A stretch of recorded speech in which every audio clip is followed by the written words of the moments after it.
కలుగక ఆదిని ఇప్పుడు ఎల్లప్పుడు అయినట్లు యుగములుగక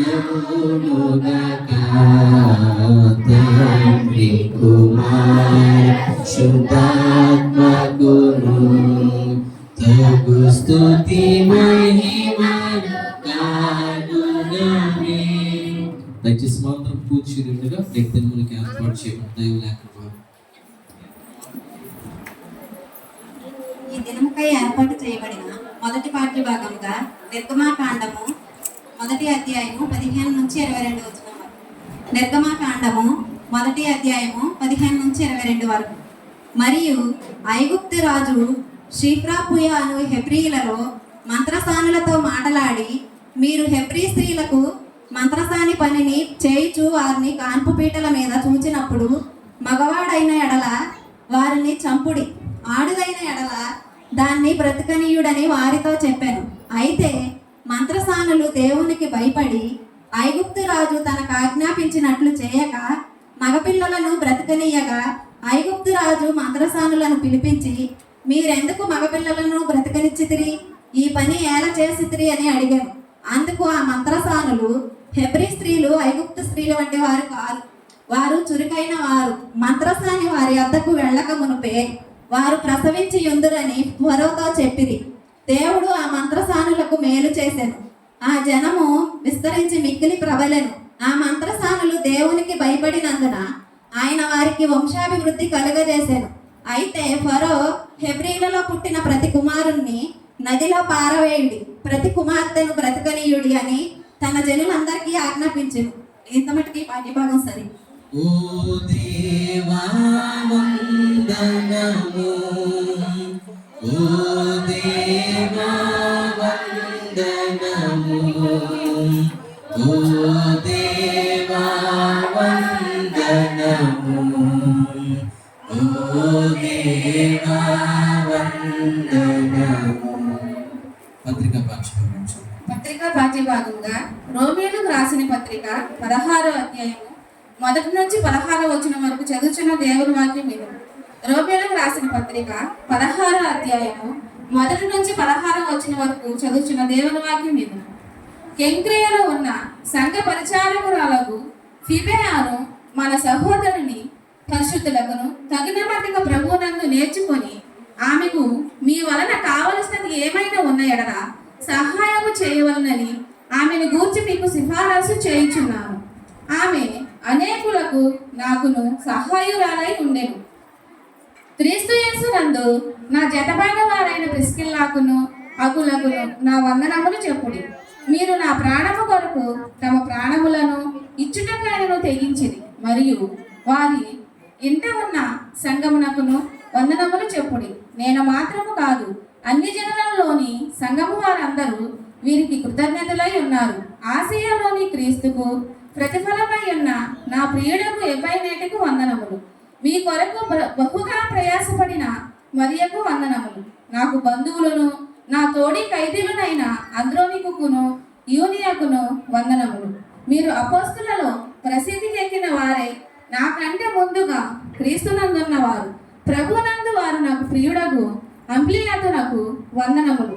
క్రీస్తునందు మన జతపని వాడగు ఓర్బాకును నా ప్రియుడగు స్టాకునకును వందనములు. క్రీస్తునందు యోగుడైన అపిల్లకు వందనములు. అరిస్టోబులు ఇంటి వారికి వందనములు. నా బంధువుడగు హెరోదియనుకు వందనములు. నార్కీసు ఇంటి వారిలో ప్రభునందున్న వారికి వందనములు. ప్రభునందు ప్రయాసపడు త్రుపైనాకును త్రుఫోసాకును వందనములు. ప్రియురాలకు పెర్సీసునకు వందనములు. ఆమె ప్రభునందు బహుగా ప్రయాసపడెను. ప్రభునందు ఏర్పరచబడిన రుఫూనాకు వందనములు. అతని తల్లికి వందనములు. ఆమె నాకును తల్లి. అసుంకృతునకు ప్లేగోనుకును హెర్మాకును పత్రోముకును హెర్మాకును వారితో కూడా ఉన్న సహోదరులకును వందనములు. పిల్లోలగుకును యూలియాకును నేరియాకును అతని సహోదరికి ఒలంపాకును వారితో కూడా పరిశుద్ధులందరికీ వందనములు. పవిత్రమైన ముద్దు పెట్టుకొని ఆమె ఒకరికొకడు వందనములు చేయుడి. క్రీస్తు సంఘములన్నీ మీకు వందనములు చెప్పుచున్నాను. దేవుడి వాక్యం. వందనము ఓ దేవా వందనము ఓ దేవా వందనము ఓ దేవా వందనము.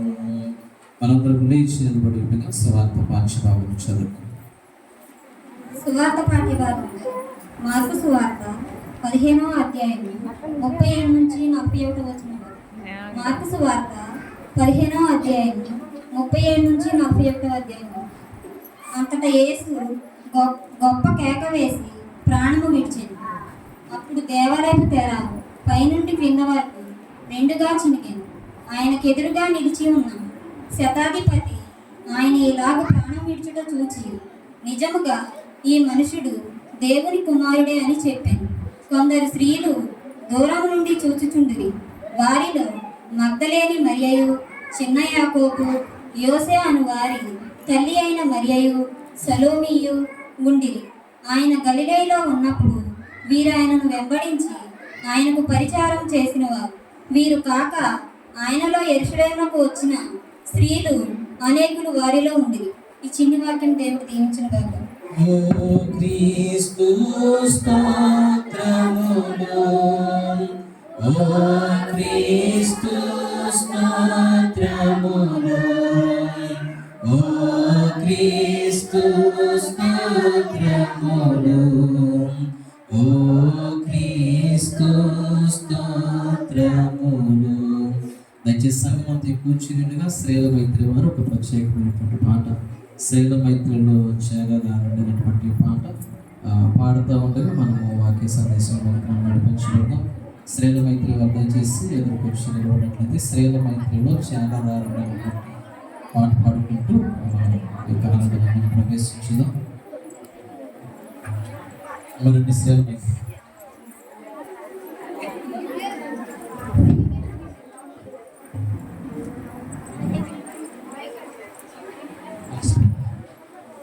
జ్యోతి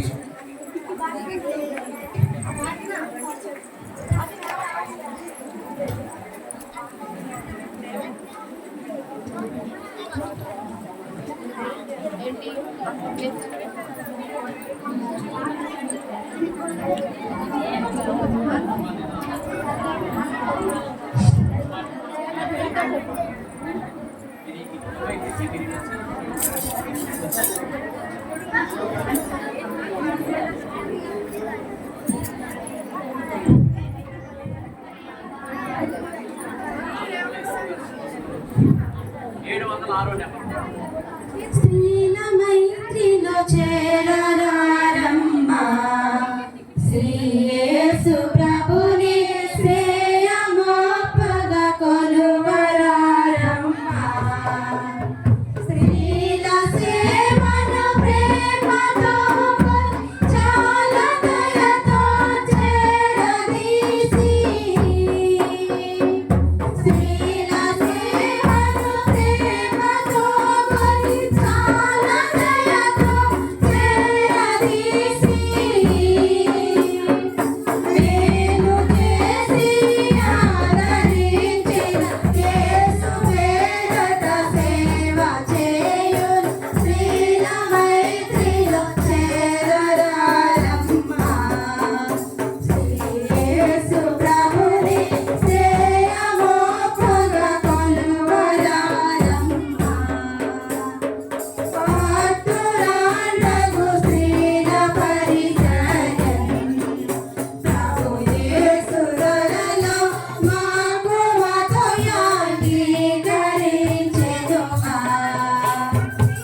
ప్రత్యేకమైనటువంటి శ్రేణుల బృందముగా ఏర్పడి ఇటు రీతిగా ఆరాధనలో మనల్ని నడిపిస్తున్నటువంటి మరి స్త్రీలందరికీ కూడా ప్రత్యేకమైనటువంటి వందనాలను తెలియజేస్తూ మరి శ్రేష్టమైనటువంటి సమయంలోనికి మనం వచ్చాం. ఈరోజు మరి ప్రత్యేకంగా సెయింట్ జాన్ సిఎస్ఐ సంఘ పక్షముగా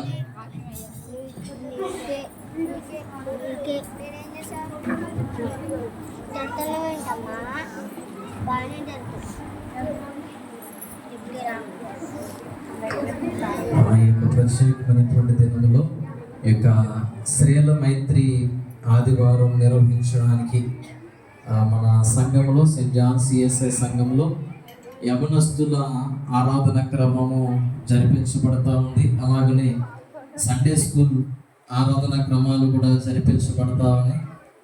ఇటు తిరిగి స్త్రీల మైత్రి ఆదివారం మాత్రమే మనం చాలా నెగ్లెక్ట్గా దాన్ని విడిచిపెట్టేసాం.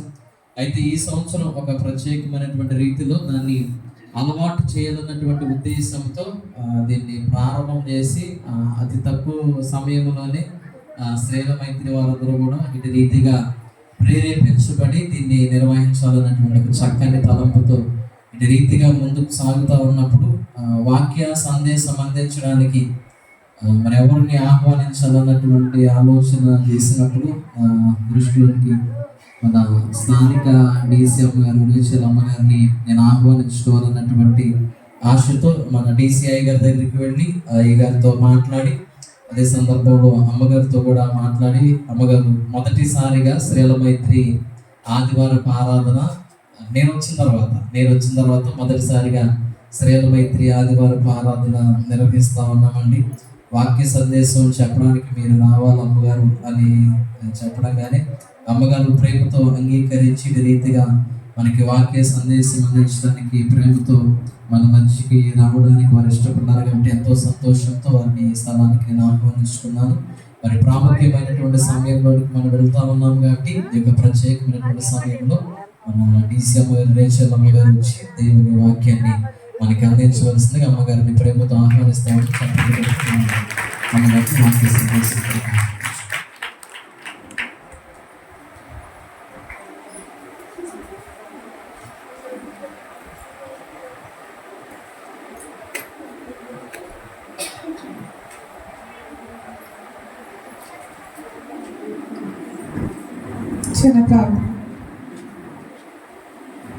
పరిశుద్ధ సర్వశక్తివంతుడా, నీ ఘనమైన నామానికి వేలాది వందనాలు, స్తుతులు, స్తోత్రాలయ. గడిచిన కాలం అంతయు నీ కృపలో భద్రపరిచావు తండ్రి. ఈ అరగంటపల్లి మరి సంఘంలో నాయన చేరి నేను స్తుతించడానికి నీకు ఇచ్చిన కృపను బట్టి వందనాలు చెల్లించుకుంటున్నాను తండ్రి. ఈ పరిశుద్ధమైన ఆదివారం దినాలు నాయన స్త్రీల ఆదివారంగా జరుపుకోవడానికి నీకు ఇచ్చిన కృపను బట్టి వందనాలు, స్తుతులు, స్తోత్రాలయ. నీకే వందనాలు. ఈ కార్యక్రమం అంతట్లో తోడుగా ఉండి సహాయం అనుగ్రహించు దేవా. ఈ దాసుని బలపరచమని ఆయత్తపరచమని వేడుకుంటున్నాను తండ్రి. సంఘాన్ని నడిపించడంలో నీవు ఇచ్చిన కృపను బట్టి నీవు ఇచ్చిన జ్ఞానాన్ని బట్టి వందనాలు తండ్రి. ప్రేమతో నన్ను ఆహ్వానించిన దాన్ని బట్టి నీకు వందనాలు చెల్లించుకుంటున్నాను తండ్రి. కొద్ది నిమిషాలు నీ వాక్యాన్ని అందించడానికి నీ ఆత్మశక్తి నడిపింపుని దయచేదేవా. నీ కృపా సహాయం అనుగ్రహించేదేవా. నన్ను బలపరచమని కూడా వచ్చిన ప్రతి ఒక్కరితో మీరు మాట్లాడమని మా ప్రభువైన యేసుక్రీస్తు పేరట అతి మిక్కిలి వినయంతో వేడుకుంటున్నాను తండ్రి. ఆమేన్. కూడి వచ్చిన ప్రతి ఒక్కరికి, స్త్రీల మైత్రి వారికి, సంఘ పెద్దలకి, అయ్యగారికి, నాకు అవకాశం ఇచ్చిన అయ్యగారికి, మరి ముఖ్యంగా అన్నిటికంటే ఆ దేవాది దేవునికి వేలాది వందనాలు, స్తుతులు, స్తోత్రాలు చెల్లించుకుంటున్నాం. ఈ దినాన మనం సజీవ లెక్కలో ఉన్నామంటే ఆయన యొక్క కృపే. సమాజంలో ఎక్కడ చూసినా భయంకరమైన పరిస్థితులు, ఏ క్షణం ఏ దినాన ఏ గడినా ఏమి సంభవిస్తుందో ఎవరికి కూడా తెలియని స్థితిలో మనం ఉన్నాం. కాబట్టి ఈ దినాన మనం సజీవ లెక్కలో ఉన్నాము అంటే అది దేవుని యొక్క కృప అని చెప్పచ్చు. నాకు ఇచ్చిన అవకాశాన్ని బట్టి నేను వందనాలు చెల్లించుకుంటానండి సంఘానికి. దేవుని విమోచన కార్యక్రమంలో పాలు భాగస్థులైన స్త్రీలు, దేవుని యొక్క విమోచన కార్యక్రమంలో పాలు భాగస్థులైన స్త్రీలు మనకిచ్చిన దక్షిణ సంఘం వారు ఇచ్చిన పాఠ్యాంశాన్ని ఆధారం చేసుకుని కొన్ని మాటలైతే తెలియజేయాలనుకుంటున్నాను. అయితే మన కుటుంబంలో కానీ సమాజంలో కానీ స్త్రీల యొక్క ప్రాధాన్యత ప్రాముఖ్యత అత్యంత గణనీయమైనది, కొనియాడదగినది. అయితే ప్రాచీన కాలం మొదలుకొని మనము చదువుకున్న వాళ్ళం చాలామంది ఉన్నాం. మన హిస్టరీ పుస్తకాలని మనం చూసుకున్నట్లయితే స్త్రీల యొక్క పరిస్థితి, వారు అనుభవించిన స్థితిగతులు, వారు పడిన శ్రమలు అవన్నీ కూడా మనం చూసుకున్నట్లయితే ఇప్పుడున్న పరిస్థితిని చూసుకుంటే అనేకమైన ఇంట్లో నుంచి బయటకు వచ్చే స్థితి ఉండేది కాదు, చదువుకునే పరిస్థితులు ఉండేవి కాదు. ఆడపిల్ల అంటే చిన్నచూపు చూసే స్థితి కుటుంబాలలో సమాజంలో నుంచి ఈ దినాన పురుషులతో పాటు సమానంగా అన్ని రంగాలలో అన్ని వృత్తుల్లో కూడా ఇది చెయ్యలేదు అనే పరిస్థితి లేకోకుండా దేవుడు అంత గొప్ప జ్ఞానాన్ని ఆధిక్యతని స్త్రీకి ఇచ్చాడంటంలో ఎటువంటి సందేహము లేదు. ఎందుకంటే పురుషుడు ఏదైతే చేయగలుగుతున్నాడో అన్ని రంగాలలో స్త్రీ కూడా చేయగలిగే శక్తిని దేవుడు కృపని అనుగ్రహించాడు. అయితే ఈ దినాన దక్షిణ సంఘం వారు మనకు ఇచ్చిన పాఠ్యాంశంలో కూడా దేవుని యొక్క విమోచన కార్యక్రమంలో స్త్రీలని పాలుపాకస్తులుగా చేశారు. మనము నిర్మాకాండంలో ఉన్న పరిస్థితి అంతా కూడా అనేక పర్యాయములు దేవుని యొక్క సేవకుల ద్వారా విని ఉంటాం. కానీ మరొకసారి దాని గురించి ధ్యానం చేసుకున్నాం. అయితే ఇక్కడ ఇశ్రాయేలు పడుతున్న బాధ, శ్రమ వారు భరించలేని స్థితికి వచ్చిన తర్వాత కానీ దేవుడు గుర్తుకి రాలేదు. మనం కూడా మన కుటుంబాల్లో కూడా మన నిజ జీవితంలో కూడా మనం సంతోషంగా ఉన్నప్పుడు దేవుడు మనకి గుర్తుకు రాడు. మనం భరించలేని బాధ, తట్టుకోలేని శ్రమ మన శరీరానికి కానీ మానసికంగా కానీ శారీరకంగా కానీ మనకు ఆ స్థితికి మనం వచ్చితేనే కానీ దేవుడిని మనము విడిచిపెట్టం. దేవా నాకు ఈ శ్రమ నుంచి నన్ను విడిపించదేవా అని దేవుడి పాదాలని పట్టుకుని విడిచిపెట్టం. అదేవిధంగా ఇశ్రాయేలు ప్రజలు పడుతున్న బాధ, శ్రమ, వారు ఆ స్థితిలో దేవుడిని ఆశ్రయించిన వారిగా మనము చూస్తున్నాం. నిర్మాకాండం 1వ అధ్యాయంలో వారు యోసేపు జీవించినంత కాలం ఫరో యొక్క యోసేపుని తెలియనటువంటి రాజు ఎప్పుడైతే యోసేపు మరణించాడో, యోసేపుని ఇశ్రాయేలు ప్రజలు గురించి తెలియనటువంటి ఫరో రాజు పరిపాలనకు వచ్చేసరికి ఈ ఇశ్రాయేలు ప్రజలు వారి యొక్క స్థితిగతులను చూస్తుంటే రోజు రోజుకి పెరిగిపోతూ ప్రబలుతూ వస్తూ ఉన్నారు. అయితే వీళ్ళందరినీ చూసేసరికి ఫరో రాజుకి అసూయత, వీళ్ళు రోజు రోజుకి ప్రబలుతున్నారు, నా మీద యుద్ధం వస్తే నా మీద తిరగబాటు చేస్తారేమో, రాజ్యాన్ని అణిచివేస్తారేమో, నాకు ఎదురు తిరుగుతారేమో అనే ఉద్దేశంతో వీరి యొక్క జనాంగాన్ని ఏ విధంగానైనా అణిచివేయాలి, అణగద్రక్కాలని వారి మీద కఠినమైన దాస్యపు పనుల్ని వారి మీద మోపిన వాడిగా ఉన్నాడు ఫరో. అయినా సరే ఎంత వెట్టి చాతులు చేయించినప్పటికి కూడా ఇశ్రాయేలు